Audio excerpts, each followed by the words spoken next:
Hey Tony, it's Tuesday, and first off, to answer your question of the week, not really since Tripod. Tripod, loved being in the videos, but Spaz isn't really a people cat, and Lily is just zooming everywhere, so now she doesn't really get in the videos either. But granted, I usually do the videos at all different hours of Tuesdays, so can't really say much. So today was a little bit rough.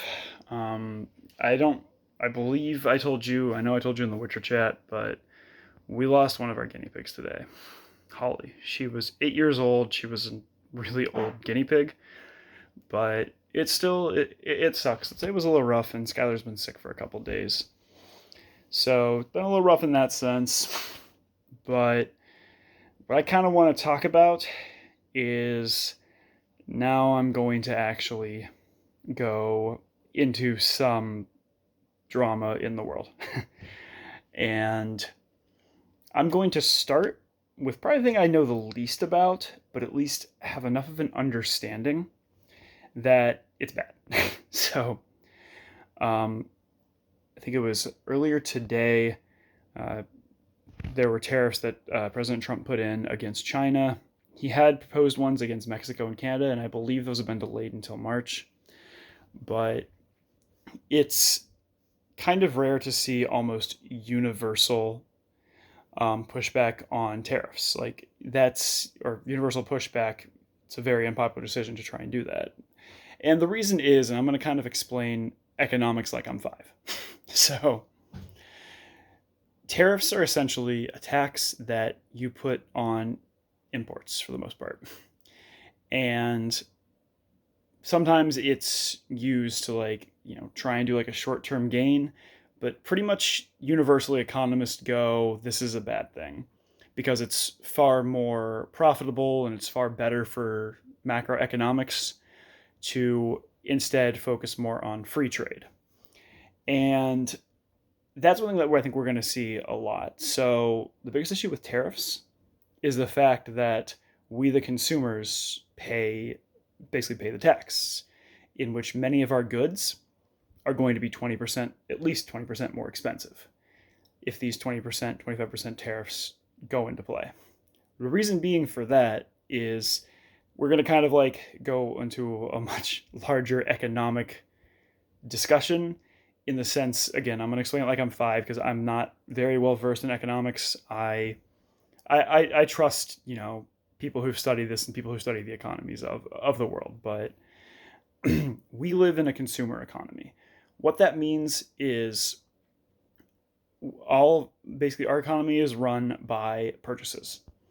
And if you remember way back when in school when we discussed supply and demand, and that's the very basics of what type of economic system we have, and it's kind of the very basis of a consumer economy as well.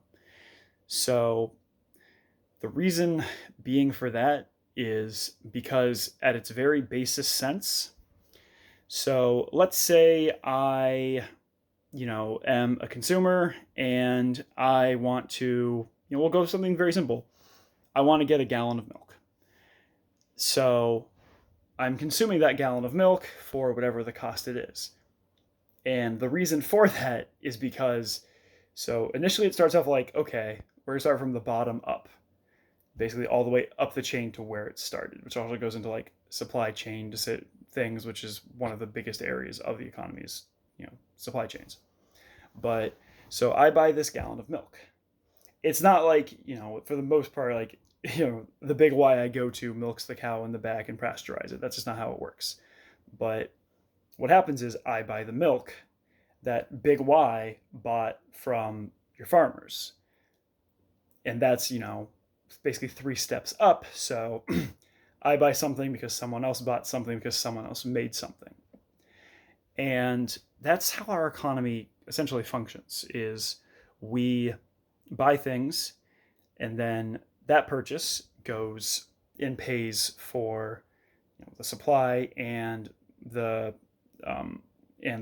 wage of the person who sold it to you, which also goes in a much larger sense of it funds the company that you bought it from.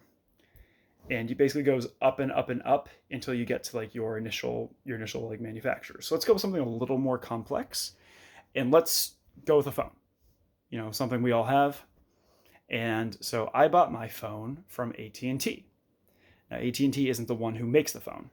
In fact, they basically buy the phones and provide the service for them. So I bought a phone and I paid AT&T for it. AT&T ended up paying a company who manufactured the phone to put it together. And that company who put it together purchased, all the pieces to it. So like the battery, the screen, the case, and all things like that. And going even further back, that company, so we're essentially 3 grades up. So me, AT&T, the manufacturer, the people who provide the parts of it, and even if you go another step higher than that, it's people who provide the parts for the parts. So people who provide the lithium for the batteries, or people who provide the glass for the screen that then mold it and fix it and change it and put it how they want. And the issue we have with tariffs and with that extra tax is the fact that if things get too expensive, your consumer doesn't buy things. Like, think about, things that would be more or less kind of like privileges or like luxuries that if things are really tight, you're not going to purchase. And that can be things ranging from like a new phone or a new TV to a new car, things even more expensive than that, or even more basic than that. And as things are more expensive, you'll see less people consuming. And then all the way up that chain, you get less and less money because, okay, I'm not buying things. So the company that I bought it from isn't going to be buying the stuff from the people who made it. People who made it aren't going to be buying all those supplies from the steps even before. And the tariffs really they really gum up that work. They really gum up those works there because we're put in a situation now in which if we're not consuming, the economy doesn't push forward.